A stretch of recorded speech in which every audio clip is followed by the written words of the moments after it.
പല പേരുകളും പരിഗണിക്കപ്പെടാൻ സാധ്യതയില്ലാത്ത പേരുകളാണ്. പക്ഷെ അവിടെയും പരിഗണിക്കേണ്ടതായ പേരുകളുണ്ട്. അവിടെയൊക്കെ ആശയക്കുഴപ്പങ്ങളുണ്ട്. കിരൺ ബാബു കൂടി നമ്മോടൊപ്പം ബി വി അരുണിനൊപ്പം ചേരുകയാണ്. കിരണ്, ഇപ്പോൾ രമേശ് ചെന്നിത്തലയുടെ പോരാട്ടം ആദ്യഘട്ടത്തിൽ പൂർണ്ണമായി മുഖ്യമന്ത്രി സ്ഥാനത്തിന് വേണ്ടിയായിരുന്നു. അതില്ലാതായപ്പോൾ മാറി നിൽക്കുമെന്ന് പറഞ്ഞു.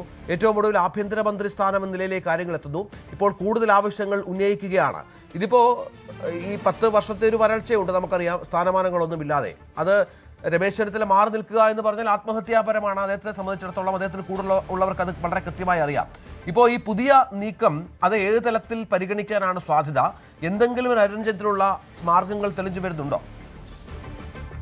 രഞ്ജിത്തെ, രമേശ് ചെന്നിത്തല ഇതിൽ പ്രധാനമായി നീങ്ങുന്നത്, രമേശ് ചെന്നിത്തല ഒരേ സമയം തന്നെ AC വേണുഗോപാലിനും അതോടൊപ്പം തന്നെ VD സതീശനും ചെക്ക് വെക്കുക എന്നൊക്കെ പറയുന്നത് പോലെ അത്തരമൊരു നീക്കമാണ് രമേശ് ചെന്നിത്തല നടത്തിയിരിക്കുന്നത്. രമേശ് ചെന്നിത്തലയും KC വേണുഗോപാലും ഒരുമിച്ച് മുന്നോട്ട് നീങ്ങും എന്നുള്ളൊരു ധാരണയൊക്കെ ഇടയ്ക്കുണ്ടായിരുന്നു. പക്ഷേ അത്തരമൊരു നീക്കത്തിന് മുൻകൈ എടുക്കാൻ രമേശ് ചെന്നിത്തല തയ്യാറായില്ല. KC വേണുഗോപാലും അത്തരമൊരു നീക്കത്തിന് മുൻകൈ എടുക്കാൻ അദ്ദേഹവും ഇതുവരെ തയ്യാറായിട്ടില്ല എന്നാണ് നമുക്ക് ലഭ്യമായ വിവരങ്ങൾ. അതിൻ്റെ കൂടി അടിസ്ഥാനത്തിലാണ് രമേശ് ചെന്നിത്തല ആഭ്യന്തര വകുപ്പ് കിട്ടാതെ വിട്ടുവീഴ്ചയ്ക്കില്ല. ആഭ്യന്തര വകുപ്പ് കിട്ടുമ്പോൾ അദ്ദേഹം രണ്ടുപേരെ കൂടി മന്ത്രിയാക്കണം എന്ന് പറഞ്ഞ് ന്യായം മുന്നോട്ട് വെക്കുന്നു. അദ്ദേഹത്തിന് ഇത്തരമൊരു മെറിറ്റ് നോക്കുമ്പോൾ പറയാവുന്ന ന്യായമാണ്. ഒന്ന്, അൻവർ സാദത്തിന്റെ പേരാണ്. അൻവർ സാദത്തിന്റെ പേര് വെക്കുമ്പോൾ 4ാം തവണ മന്ത്രിയാവുന്ന MLA ആവുന്ന ആളാണ് അൻവർ സാദത്ത്. 2 തവണ വലിയ UDF തരംഗത്തിലും LDF തരംഗത്തിൽ പോലും വിജയിച്ചു കയറിയ ആൾ കൂടിയാണ് അൻവർ സാദത്ത്. അതുകൊണ്ട് മുസ്ലിം വിഭാഗത്തിൽ നിന്ന് ഏറ്റവും കൂടുതൽ തവണ വിജയിച്ച MLA, അങ്ങനെ ഒരു MLA വേണം മുസ്ലിം വിഭാഗത്തിൽ നിന്ന് മന്ത്രിയാവേണ്ടത് എന്നുള്ള ന്യായം മുന്നോട്ട് വെക്കുന്നു. അൻവർ സാദത്ത് തുടക്കം മുതൽ ഒടുക്കം വരെ എല്ലാ കാലത്തും രമേശ് ചെന്നിത്തലയുടെ വിശ്വസ്തനാണ്. ഒരിക്കൽ പോലും ക്യാമ്പ് മാറിയിട്ടില്ലാത്ത ആളാണ്.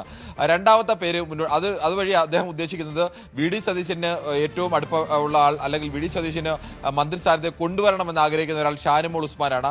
വനിത എന്ന പ്രാതിനിധ്യവും മുസ്ലിം പ്രാതിനിധ്യവും, ഈ 2 പ്രാതിനിധ്യം ഷാനിമോൾ ഉസ്മാൻ വന്നു കഴിഞ്ഞാൽ അതിൽ പൂർത്തിയാക്കാമെന്ന് അദ്ദേഹം കണക്കുകൂട്ടുന്നു. പക്ഷേ ഷാനിമോൾ മുസ്ലിം വിഭാഗത്തിൽ നിന്ന് 2 പേരെ കൊണ്ടുവരിക എന്നത് UDFനെ സംബന്ധിച്ച് നിലവിൽ പ്രയാസമാണ്. കോൺഗ്രസിൽ നിന്ന് 2 പേർ, 5 മന്ത്രിമാർ ലീഗിൽ വിട്ടുവീഴ്ചയില്ല എന്ന് ലീഗ് ഉറപ്പിച്ച നിലപാട് സ്വീകരിച്ചു കഴിഞ്ഞു. അപ്പോൾ ലീഗിന് 5 മന്ത്രിമാർ കൊടുത്താൽ മുസ്ലിം വിഭാഗത്തിൽ നിന്ന് 5 പേർ ലീഗിൽ നിന്ന് വരും.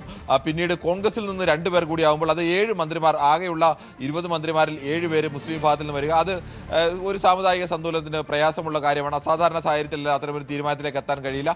ഇത് മുൻകൂട്ടി കണ്ടുകൊണ്ട് തന്നെയാണ് ഈ ഷാനിമോൾ ഉസ്മാനെ വിട്ട് ഒരു ഭാഗത്ത് നിന്ന് ഷാനിമോൾ ഉസ്മാനെ വിട്ട് തന്നിട്ട് മറുഭാഗത്ത് KCക്ക് ചെക്ക് വെക്കുന്നത് എങ്ങനെയെന്നാൽ KC മുന്നോട്ട് വെക്കുന്ന പേര് T സിദ്ദിഖിൻ്റെതാണ്. അതിന് പ്രധാനമായി കാരണമായി പറയുന്നത്, T സിദ്ദിഖ് ഭാരവാഹി എന്ന നിലയിൽ യൂത്ത് കോൺഗ്രസിന്റെ അധ്യക്ഷനായിരുന്നു. അങ്ങനെ മുൻ ഭാരവാഹി എന്ന നിലയ്ക്ക് അദ്ദേഹം നിൽക്കുന്നു. ഒപ്പം തന്നെ വയനാട്ടിൽ രാഹുൽ ഗാന്ധിക്ക് വേണ്ടി സീറ്റ് ഒഴിഞ്ഞു നൽകിയ ആളാണ്.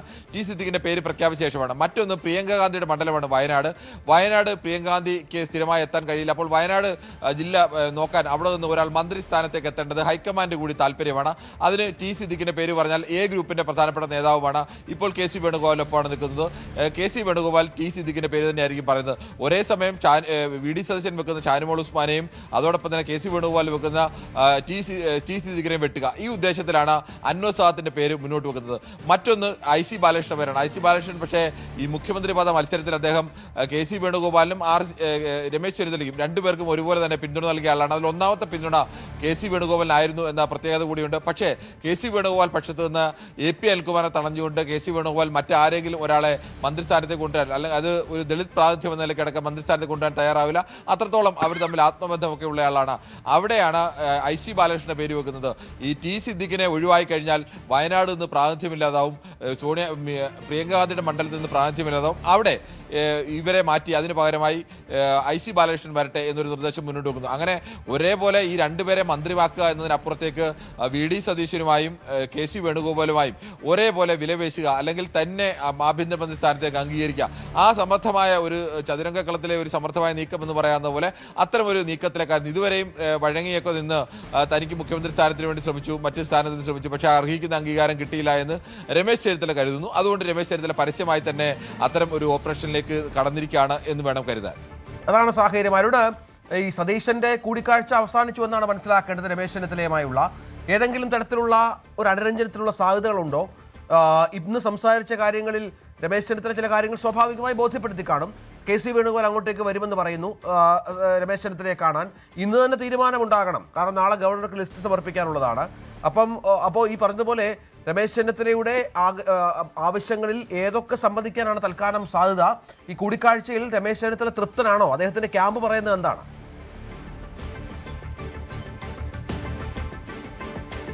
അതിൻ്റെ വിശദാംശങ്ങളിൽ ലഭ്യമാകേണ്ടിയിരിക്കുന്നു. അത്ര എളുപ്പത്തിൽ പരിഹരിക്കാവുന്ന വിഷയമല്ല, ആവശ്യങ്ങളല്ല രമേശ് ചെന്നിത്തല മുന്നോട്ട് വച്ചിരിക്കുന്നത്. നമുക്കറിയാം ആഭ്യന്തര വകുപ്പ് ഏത് മുഖ്യമന്ത്രിക്കും ഏറ്റവും നിർണായകമായ വകുപ്പാണ്. ആ വകുപ്പ് വിട്ട് നൽകാൻ അത്ര പെട്ടെന്നൊന്നും ആരും തയ്യാറാകില്ല. വളരെ പ്രത്യേകമായ ഒരു രാഷ്ട്രീയ സാഹചര്യത്തിലാണ് 2011 രമേശ് ചെന്നിത്തലയ്ക്ക് ഉമ്മൻചാണ്ടി ആഭ്യന്തര വകുപ്പ് വിട്ട് നൽകിയത്.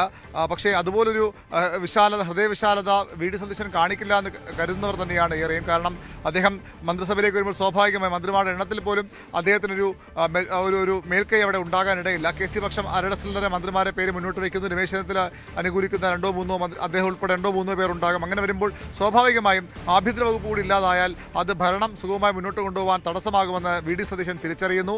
ഒരു കാരണവശാലും അത് വിട്ടുകൊടുക്കേണ്ടതാണ് ഇതുവരെയുള്ള ധാരണ. ഇനിയുള്ള മണിക്കൂറുകൾ നിർണായകമാണ്.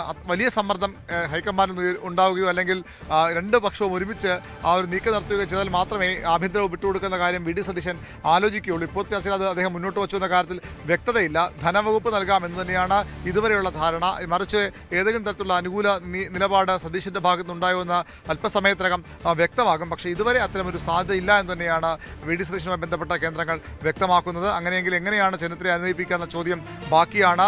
ആഭ്യന്തരം പോലും ഇല്ലാതെ എങ്ങനെയാണ് അദ്ദേഹം ഉമ്മൻചാണ്ടി മന്ത്രിസഭയിൽ 2011 മന്ത്രിസഭയിൽ ആഭ്യന്തരമന്ത്രിയായിരുന്നയാൾ പിന്നീട് തന്നേക്കാൾ അത് ഉമ്മൻചാണ്ടി അദ്ദേഹത്തെ സീനിയർ എന്ന കാര്യമെങ്കിലും പരിഗണിക്കാമായിരുന്നു. പക്ഷേ തന്നേക്കാൾ ജൂനിയറായ വി.ഡി. സതീശൻ മുഖ്യമന്ത്രി തന്നെ ചെന്നിത്തലയ്ക്ക് കടുത്ത അതൃപ്തിയും അമർഷവുമുണ്ട്. അങ്ങനെയുള്ളപ്പോൾ ആ മന്ത്രിസഭയിൽ ആഭ്യന്തരം പോലും ഇല്ലാതെ മറ്റു അപ്രധാന വകുപ്പുകളിലേക്ക് എങ്ങനെ ധനം എന്ന് പറയുമ്പോൾ സ്വാഭാവികമായും ആഭ്യന്തരത്തിൻ്റെ ഒരു ഗ്ലാമർ ധനവകുപ്പിനില്ല എന്നുള്ളത് ഉറപ്പാണ്. രമേശ് ചെന്നിത്തല മുൻ ആഭ്യന്തരമന്ത്രി കൂടിയാണ്. അതുകൊണ്ട് തന്നെ എങ്ങനെ അവിടെ പോയി ചെന്നിത്തല ഇരിക്കുമെന്ന ചോദ്യം ബാക്കിയാണ്. അത് പരിഹരിക്കാൻ ആ ആഭ്യന്തരം വിട്ടുകൊടുത്തതിൻ്റെ ഒത്തുതീർപ്പിന് സതീശൻ തയ്യാറാകുമോ എന്നതിനെ ആശ്രയിച്ചിരിക്കും രമേശ് ചെന്നിത്തലയുടെ മന്ത്രിസഭയിലേക്കുള്ള വരവും ഈ കോൺഗ്രസിൻ്റെ മന്ത്രിസഭാ രൂപീകരണത്തിൻ്റെ വേഗവുമൊക്കെ. ഏതായാലും നാളെ എന്ന് പറയുമ്പോൾ ഇനി 24 മണിക്കൂറിൽ താഴെ മാത്രമാണ് ബാക്കിയുള്ളത്. തിങ്കളാഴ്ച രാവിലെ 10 മണിക്ക് സത്യപ്രതിജ്ഞ ചെയ്യേണ്ടതാണ്. അതും മുഴുവൻ ക്യാബിനറ്റ്, സമ്പൂർണ്ണ ക്യാബിനറ്റ് സത്യപ്രതിജ്ഞ ചെയ്യണമെന്നുള്ളതാണ് വി.ഡി. സതീശൻ്റെ നിലപാടും ആഗ്രഹവും. അങ്ങനെ തന്നെയാണ് ക്രമീകരണങ്ങൾ ഇപ്പോൾ മുന്നോട്ട് പോകുന്നത്. വളരെ നിർണായകമായ, വളരെ സങ്കീർണമായ രാഷ്ട്രീയ അവസ്ഥയിലൂടെയാണ് കോൺഗ്രസ് രാഷ്ട്രീയം ഇപ്പോഴും കടന്നു പോകുന്നത്. മുഖ്യമന്ത്രി സ്ഥാനത്തിന് വേണ്ടിയുള്ള തർക്കങ്ങൾക്കപ്പുറത്തേക്ക് കുറച്ചുകൂടി സങ്കീർണമായ വിഷയമായി ഈ മന്ത്രിസഭാ രൂപീകരണം മാറുകയാണ്. കൂടുതൽ വാർത്തകൾക്ക് news 18 Keralam YouTube channel subscribe ചെയ്യുക.